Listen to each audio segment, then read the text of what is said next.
movie. We weren't creating a movie. We were simply filming the student's experience. So you're going to see an introduction to that, and then we're going to scratch forward just to show you a little piece of when we went to Rabbit Hole Springs on that particular trip. But what we want to talk about is that we've been following the Donner route differently than the last speakers.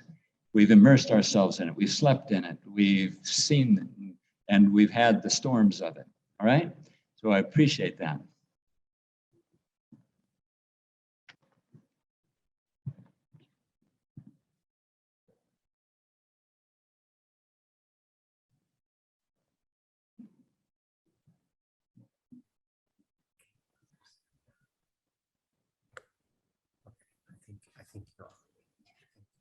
All right, well, we don't have a clue whether or not you're seeing us. We're going to assume that you are, since nobody's rushing through this door. Oh, there we go, in that video there. I want to present a picture here of a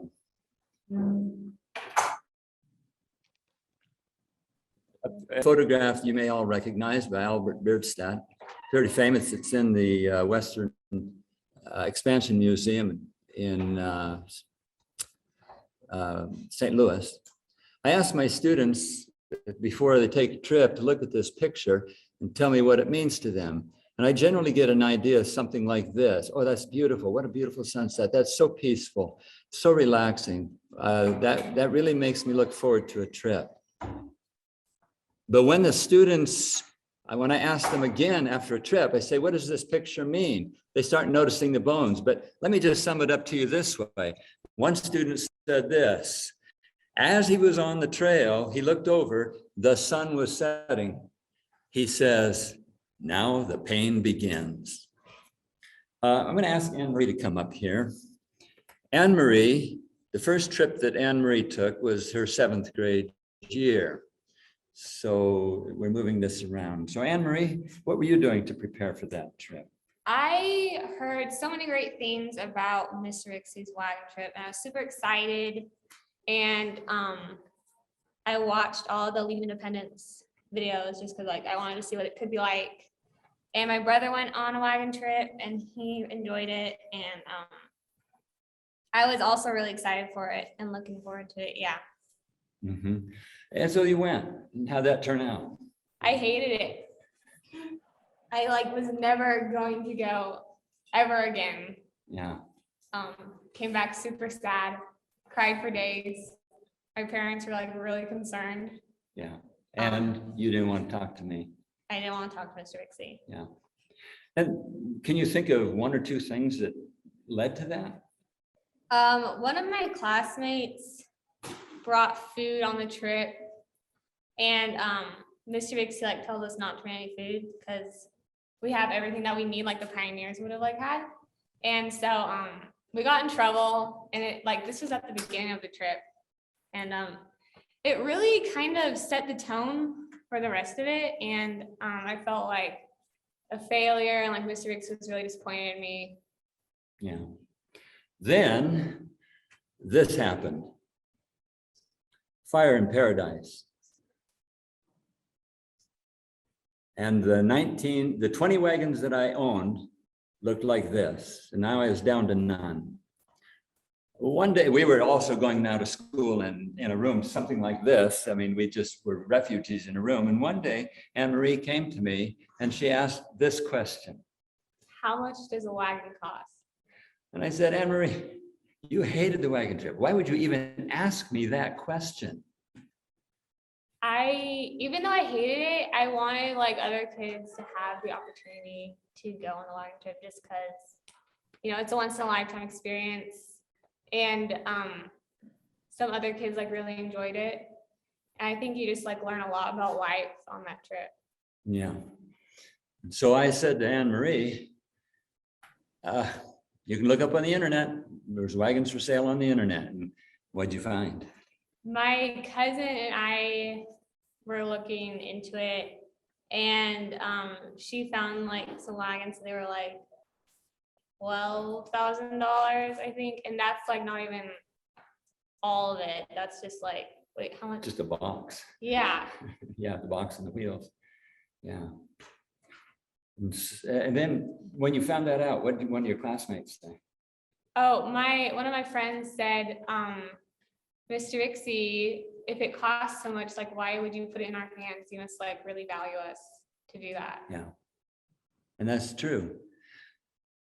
The value of these students is far greater than the value of a covered wagon. Well, Anne Marie was in the 7th grade and she did not plan on ever going on another wagon trip. But she established, what did you do? My cousin and my aunt set up a GoFundMe to raise money for the wagons. And I really wanted other people to be able to experience it. She had no benefit in the future for this. She didn't look at this and say, oh, I need another wagon trip so I can, or another wagon so we can go on a trip in the 8th grade. When this is altruism, she's looking, this just from her soul. She has this experience, which is profoundly what she just said.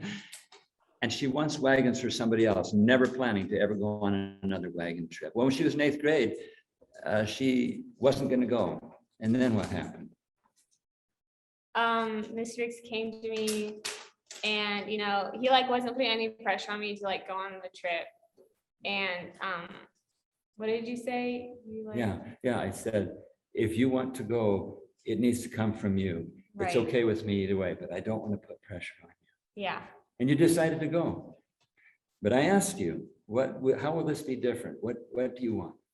I really wanted to remember a wagon trip that I enjoyed. And so I decided to go into like my 8th grade trip with a different attitude. And I really wanted to like remember having fun on it, which is one of the main reasons why I decided to go there. Yeah, and fun's not a word that's generally associated with this wagon trip.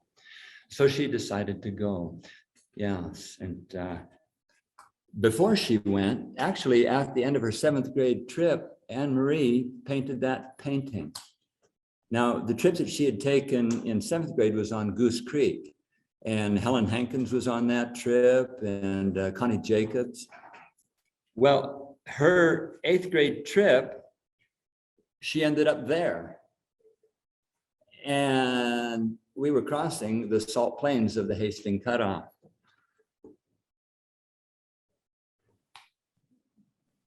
Well, Anne Marie is in high school now, several years into high school now. How is it that you decided you wanted to do it again? And what's that been like for you? I decided to go on this trip because I wanted to see it from a different perspective. And like as a student, you're kind of like get lost and you don't really see the value as much as like you like as an adult, which like is what I was with the adults this trip. And it was really, my little brother is in 8th grade and I got to come and like watch him like do what I did. And I thought that was pretty cool. Yes. So here's the trail to Donner Springs. We didn't take wagons on that trail in case somebody would say, hey, we found another route to Donner Springs. But we did walk that way. Thank you, Anne Marie. Thank you. Calvin, he was on one of those trips, but his first trip was in the mountains. Yeah, it was Carson City and the Grizzly Flats. Yeah. Do you recall one of the days we were going up a trail and we had to decide whether to go left or right?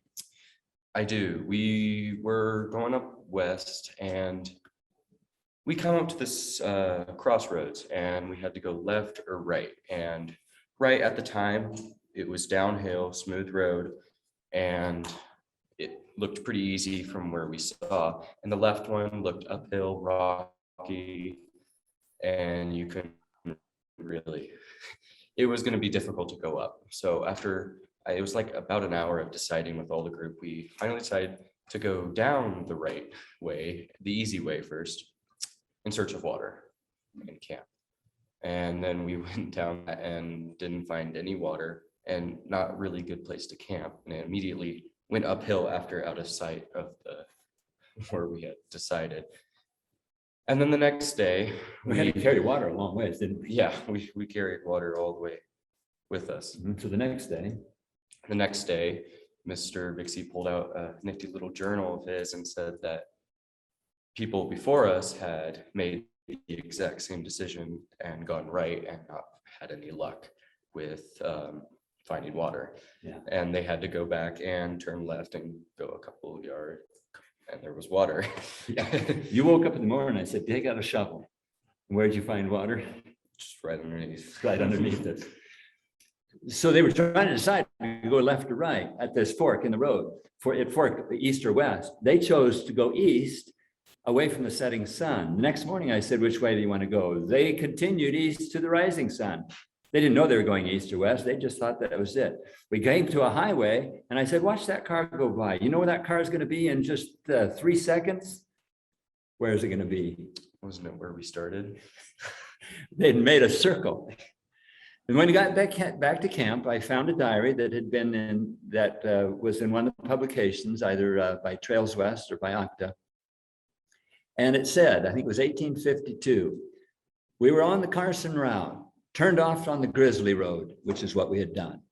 Went several miles and came to a fork in the road, turned right, should have turned left, camped at Leak Springs. That's where we camped. Calvin, you now have been invited on the trip. What do you do on the trip now? I am a wagon teamster. I drive a pair of mules and a wagon. Yeah.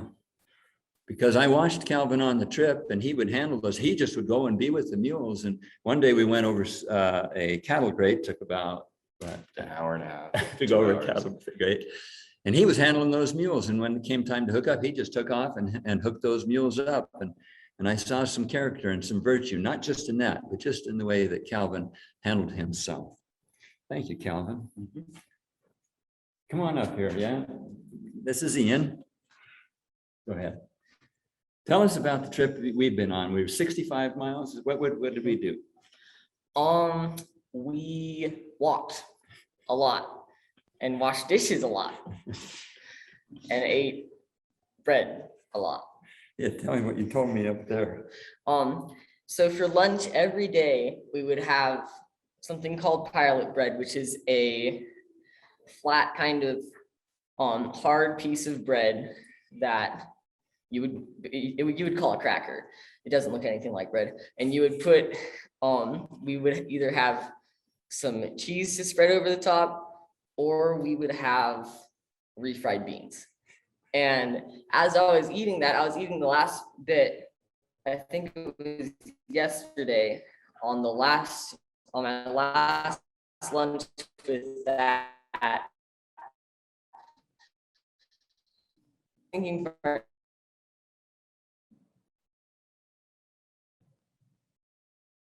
Thank you, Ian. Have you thought of an impact yet? I mean, we've been on the trail just 3 hours ago.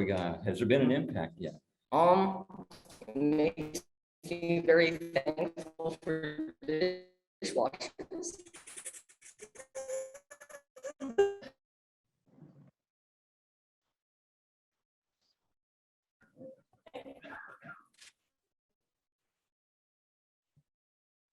That's sweet. Important to you. Camping was, I mean, it actually was kind of fun. But the walking was connectivity out there. It said recording stopped, recording started. How will we know when it started?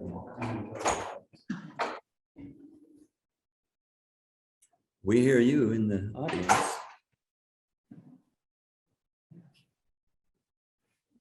All right, so you're going to talk about the music.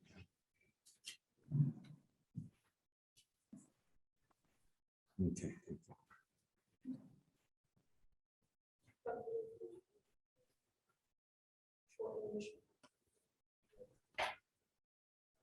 I'm gonna let you know with this about the last 20 seconds of the meetings. All right, Ian, come on. Ian, come on. Wait a minute. Okay, when he comes in, we'll catch him up. Right, go ahead.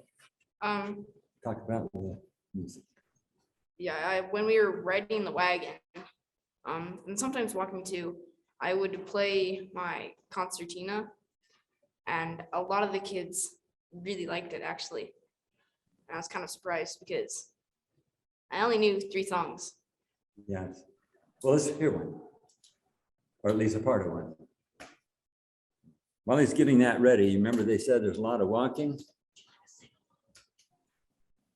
Yeah.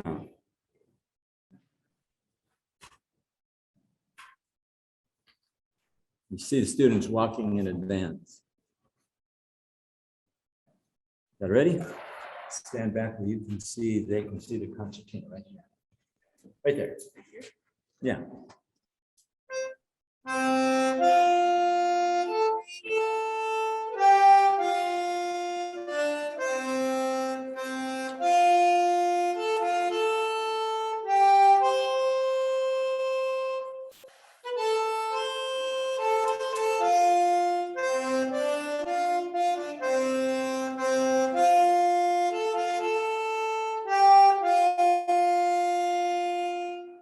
Thank you.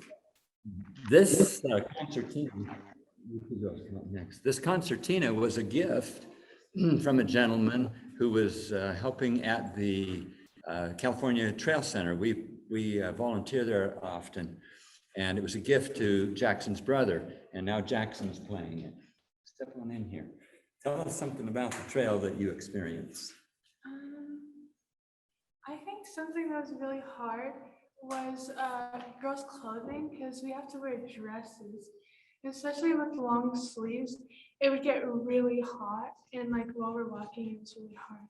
And also, the dresses could trip you up if they got caught in your legs. And I almost fell down a couple of times, but I caught myself. Yeah. Yeah, it would get caught in your legs, and then you would trip. And it was like, but it was better because when it was cold outside, it was a little warmer. But overall, it was really hot, and especially like if you got dirt on your dress, you can see my apron's very dirty. It's like very dirty. But if you got like sand or dirt in your dress, it was very uncomfortable. So yeah. Yeah. Thank you. You guys come in. Here's a picture of a camp. And Ian referred to the cooking.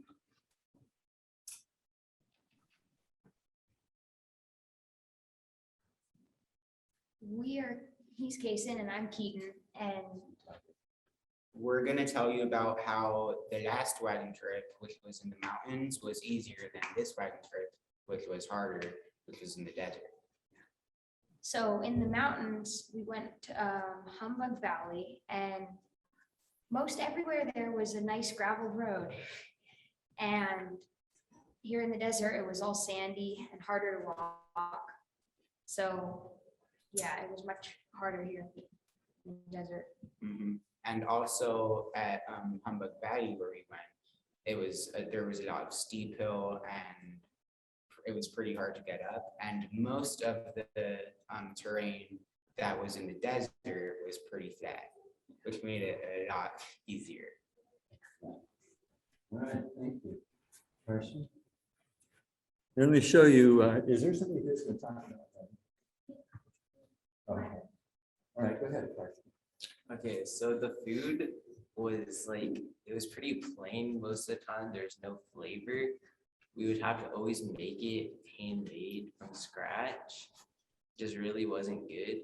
If you didn't know how to cook it, literally you'd have to eat like cold beans for dinner, supper, breakfast, and lunch. It was not good. And typically whoever was cook would have to make the food, which no one liked doing because it was George's job of all of them. Yeah, that's pretty much it. Yeah. What? Oh yeah, tell them about your hat. So this is a straw Talk this way. So it's a straw hat and it's pretty much just destroyed. It's pretty much just broken. Like the thing fell off. So I would have to tie it up and it just got broken. People stepped on it. It was not fun. Yeah. Here's another camp scene. Cooking in the dark. They're learning to do quite a few things in the dark. I'm Myra and I'm 12. And this past week we went to the desert and I did not expect it to rain, but it did.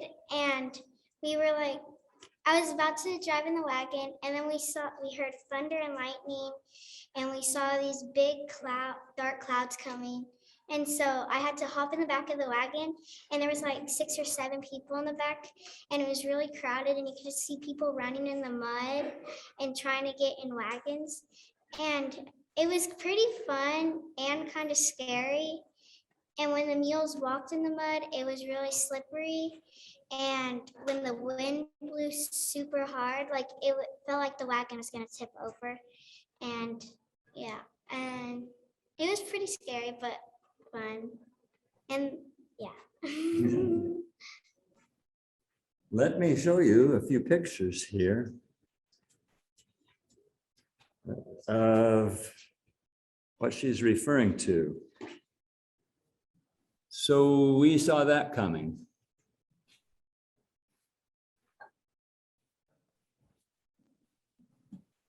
And then it came.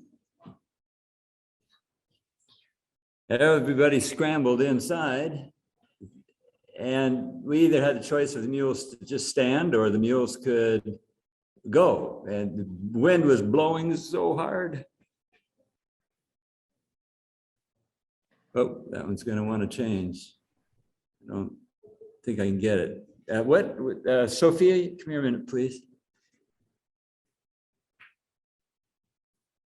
You were commenting about walking in the mud, about the all coming up on your shoes.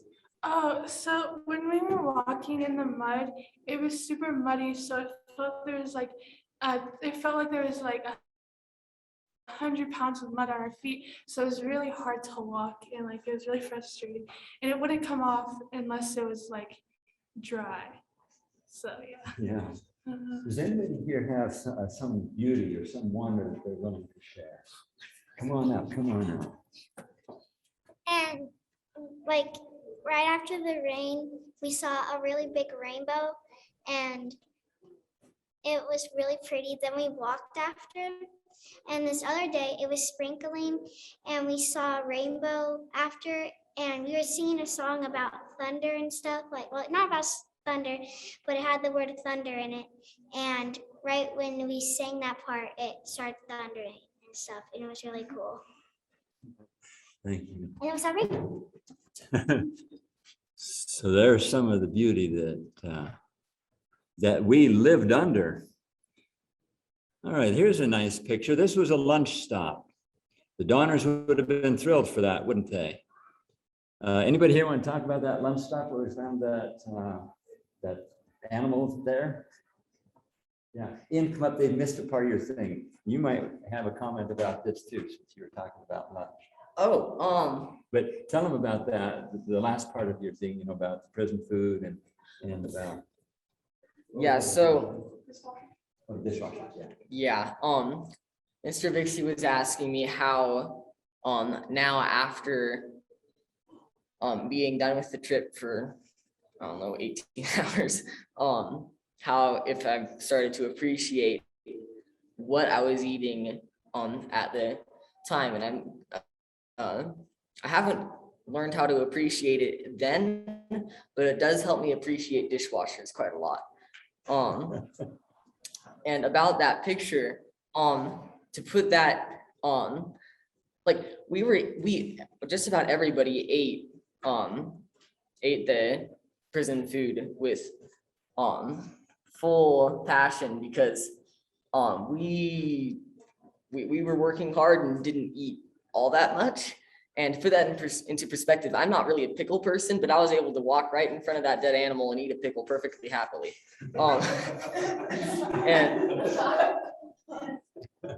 Yeah, I wasn't any less appetized.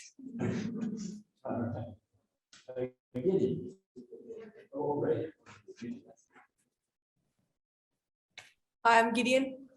I'm Barrett.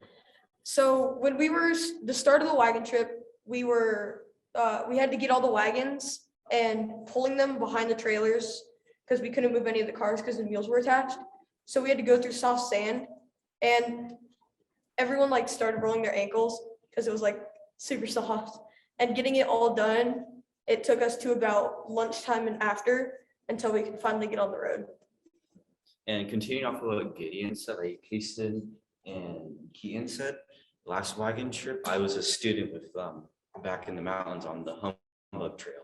And I got so many blisters on one foot. I got 7, 1 on my right foot and like 6 like on my left. But it was worse for one of my friends because they had like 8 blisters on one foot, and then we left them behind. So the wagons kept on going, no stop. And they were like good 10 minutes behind the wagons. So their blisters started to pop, and we waited in camp for like 10 minutes or something. And if we didn't even see them, we sent a search party out for them, and then we just found them. And he was almost crying at that point.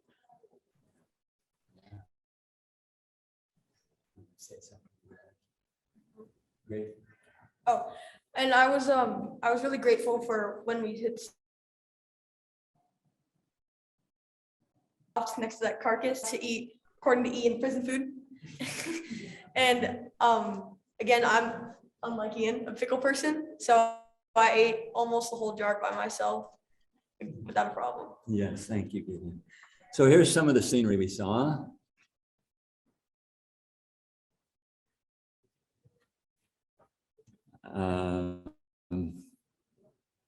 Watching the sunrise, appreciating the sunrise, stopping our lives to wonder and be in awe. Living out of the covered wagon, which was our home. I'm going to play a short video. Oh, Gideon does. So I have something about wilderness. So there were a bunch of like animals, and one of the nights we went on a scorpion hunt with a blue light, and they're like bioluminescent. They glow green in it. And so one was actually next to someone's tent, and they asked if they could move their tent. Miss Vixie said no. And everyone was like scared except a few people. And there were like a bunch of beetles and Jerusalem crickets, I think they were called, like about that big of crickets and beetles that big. And on the last day, Myra and another one saw a jackrabbit, and I saw it as well. It was running across. And then towards the last stretch of the day, me, Miss Coyote, just walk across the road in front of us. So here's a. Hello, I'm Madison. I'm a third-year medical student in California. And in 2011, during my 8th grade year, I had the privilege of going on one of Mr. Vixie's famous covered wagon trips when I was in 8th grade.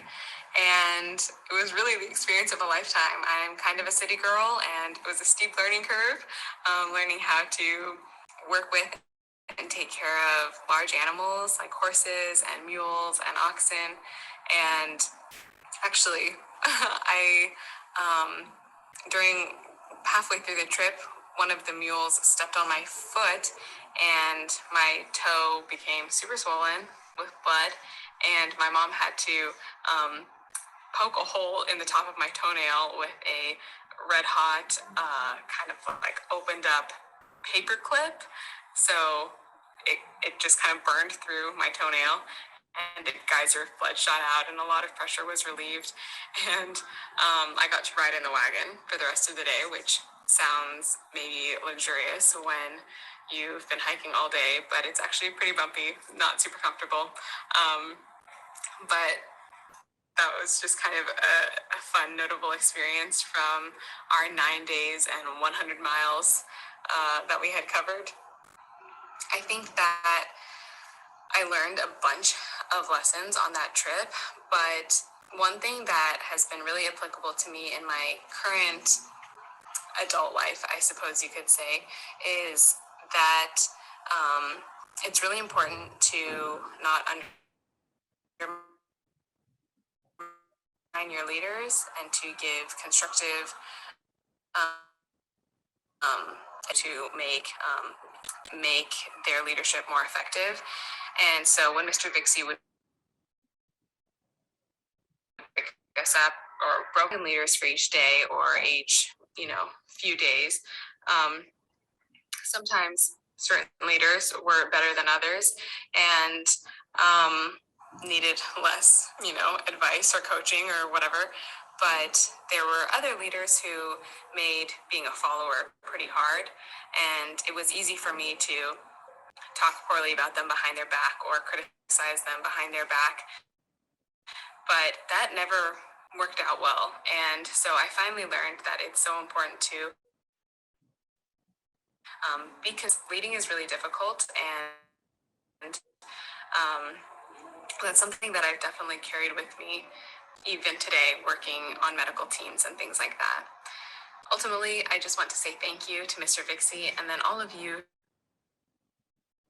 who are so these trails and these pieces of history still usable for students and people today, because it's really a priceless gift to be able to give somebody the ability to connect with history in such a real way. So thank you.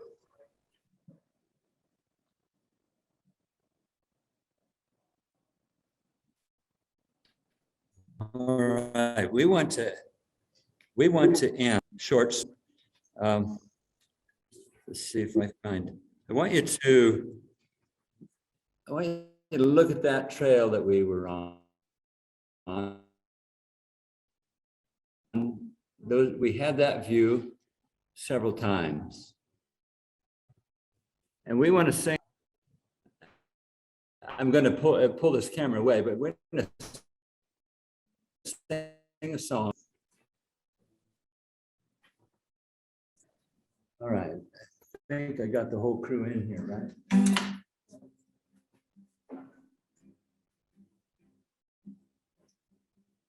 This road that we travel,